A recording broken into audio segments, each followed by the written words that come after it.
Hi guys, welcome back to simple reactions. तो आज हम बात करने वाले हैं दीपिका कक्कर इब्राहिम के कंट्रोवर्सी के बारे में। रिसेंटली उन्होंने सानिया सायरा को एज अ डिज़ाइनर हायर किया। देहरादून से बिलोंग करती थी सानिया सायरा, दिल्ली में जॉब कर रही थी ऑलरेडी, और उसको जॉब चाहिए था मुंबई में। सानिया वैसे भी दीपिका की सब्सक्राइबर थी और रेगुलर कमेंट करती थी सोशल मीडिया पर, दीपिका के साथ में बात भी करती थी। तो दीपिका का ऑलरेडी एक क्लोथिंग ब्रांड था, तो उसके लिए उसे डिज़ाइनर चाहिए था। सानिया सायरा को वो ऑफर करती है एज अ डिज़ाइनर काम करने की, और दोनों के बीच में एग्रीमेंट होता है और ये डिसाइड किया जाता है कि वो दीपिका के मदर के घर से काम करेगी, यानी मुंबई से काम करेगी। तो दिल्ली से उसे मुंबई बुलाया जाता है। बाकायदा सानिया के पेरेंट्स को ये बताया जाता है कि आप अपनी बेटी की चिंता मत करो, आप ये सोचो कि हमने आपकी बेटी को गोद ले लिया, हम इतना ख्याल रखेंगे, आप बिल्कुल भी टेंशन मत लेना। इतना ट्रस्ट जीत के, इतना इंप्रेस करके उसको यहाँ पे बुलाया जाता है। सानिया भी बहुत खुश हो जाती है कि उसे दीपिका, उसकी फेवरेट सेलिब्रिटी के साथ में काम करने का मौका मिल रहा है, फेमस भी हो जाएगी वो, वर्क प्रोफाइल भी उसका अच्छा हो जाएगा। ये सब सोच के सानिया हाँ बोल देती है। ठीक है, अब back of the mind Deepika ने क्या चीट किया, उसे ये नहीं बताया कि सेलिब्रिटी मास्टर शेफ में वो चली जाएगी और पूरा का पूरा ब्रांड का काम वो इसी के माथे मड़ के चली जाएगी, अकेला छोड़ देगी उसे। ये सारी चीज़ें नहीं बताई उसे, तो इतना ट्रांसपेरेंसी तो उसने रखा नहीं। अब उसने सानिया को बुला तो लिया घर पे, अब उससे एक्सपेक्टेशन करना चालू कर दिया कि ये कारीगर भी ढूंढ के लाएगी, ये टेक्सटाइल प्रिंटिंग का भी काम संभालेगी, मार्केटिंग भी यही करेगी, और पूरा ब्रांड अच्छे से डेवलप ये करेगी। सारी चीज़ों का ठीकरा इसी के ऊपर फोड़ दिया कि यही सारे काम करेगी।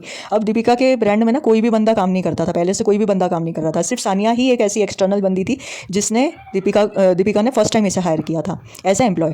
तो अब कोई भी बंदा है जो सिंगल हैंडेडली काम कर रहा है, जिसके पास कोई भी ऐसा बंदा नहीं है जिसको वो बातें शेयर कर सके, जिससे वो कुछ डाउट्स पूछ सके, क्योंकि दीपिका हमेशा बिजी रहती थी। जब भी सानिया को कुछ डाउट होता था तो उससे पूरे एक दिन का वेट करना पड़ता था कि कब दीपिका उससे मिलेगी, कब उसकी डाउट सॉल्व करेगी। और दीपिका उससे रेगुलर फॉलोअप भी नहीं लेती थी काम के लिए कि तुमने आज क्या काम किया, या उसे काम डेलीगेट भी नहीं करती थी, यानी प्रॉपर कम्युनिकेशन वो रखती ही नहीं थी। उसको सानिया को ऐसे छोड़ दिया था जैसे कि वो सारा काम ऑलरेडी जानती है, उसे पता है कैसे क्या करना है, ऐसे करके छोड़ दिया था। और साथ ही में उसको इतना भी फ्रीडम नहीं था कि वो खुद से कोई डिसीजन भी ले सके। तो ये सारी चीज़ें तो एक साथ पॉसिबल नहीं है ना। या तो आप डिसीजन लेने का पूरा फ्रीडम भी दो, या तो आप कांटेक्ट में रहो, कांस्टेंट कांटेक्ट में रहो, जिससे आप उससे रेगुलर फॉलोअप करो और उसे इंस्ट्रक्शन दो कि तुम्हें आज ये करना है, कल के दिन तुम्हें ये सारी चीज़ें करनी है।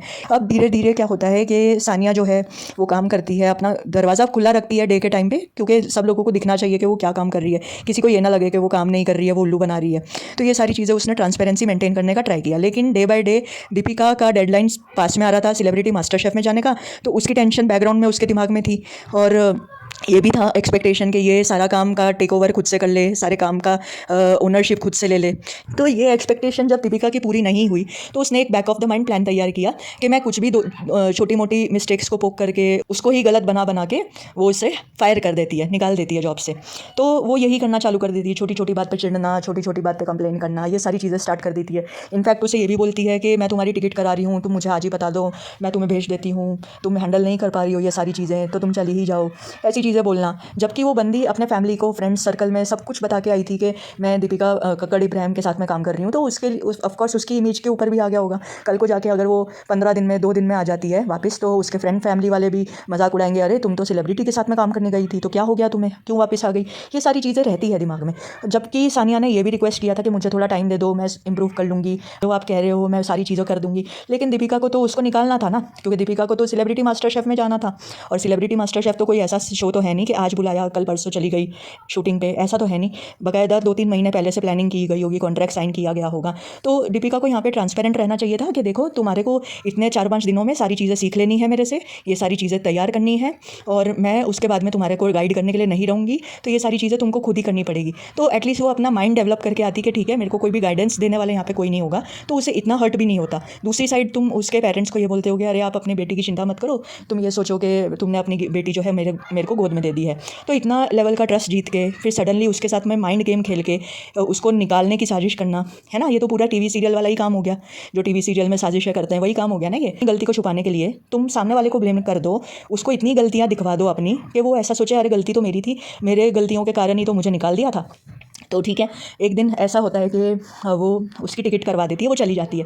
जब वो चली जाती है तब दीपिका के साइड से उसको कॉल आता है कि मैं दीपिका कक्कर की टीम से बात कर रहा हूँ, हम ऐसा नहीं चाहते कि हम फ्यूचर में काम तो करेंगे, कॉन्टैक्ट में तो रहना, हम फ्यूचर में ये काम करेंगे, चलो फिर से स्टार्ट करते हैं। अब वापस से उसे कॉन्टैक्ट कर लिया, ताकि ये भी तो डर लग रहा है ना उनको कि ये फ्यूचर में जाके कहीं पर इसका भांडा ना फोड़ दे, ये सारी बातों का।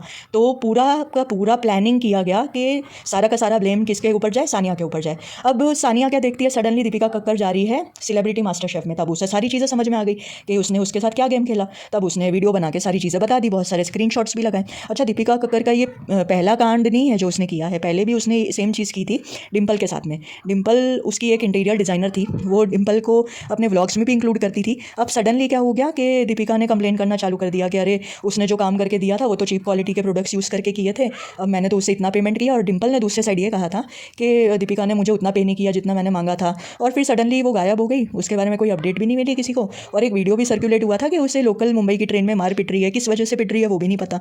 तो ये सारी चीज़ें हैं। तो ये यही शो करता है कि भाई सेलिब्रिटी के पास में अगर आप सेलिब्रिटी के साथ में अगर आप काम करने जा रहे हो तो मेक श्योर करो कि उनके ब्रांड के अंदर बहुत सारे लोग काम करते हो ऑलरेडी। ऐसा नहीं होना चाहिए कि आप अकेले ही बंदे हो जो उनके ब्रांड में फर्स्ट टाइम काम करने जा रहे हो, और उनका ब्रांड कितना पुराना है, कितना फेमस है, लोग उस ब्रांड को पसंद करते हैं या नहीं करते। ये सारी चीज़ें मेक श्योर करके ही आपको किसी भी सेलिब्रिटी के ऊपर भरोसा करना चाहिए। क्योंकि ये जो सेलिब्रिटीज़ होते हैं ना, इनका खुद का कोई टाइम शेड्यूल नहीं होता, इनको खुद को नहीं पता होता कि इनके पास कौन सा ऐसा नया प्रोजेक्ट आ जाए जिनकी वजह से उनको काम पे जाना पड़े। फिर वो फॉलो अप करने के लिए तो तुम्हें रहेंगे नहीं कि तुम्हें 24 घंटे गाइड करते रहेंगे, है ना। ये सारी चीज़ें सोचनी चाहिए। तो हमें ये सारी इंसिडेंट से यही सीखने को मिलता है। तो आज की वीडियो आपको कैसी लगी कमेंट करके बताना, चैनल पे नए हो तो सब्सक्राइब करना। मिलते हैं नेक्स्ट वीडियो में, तब तक ले बाय, टेक केयर।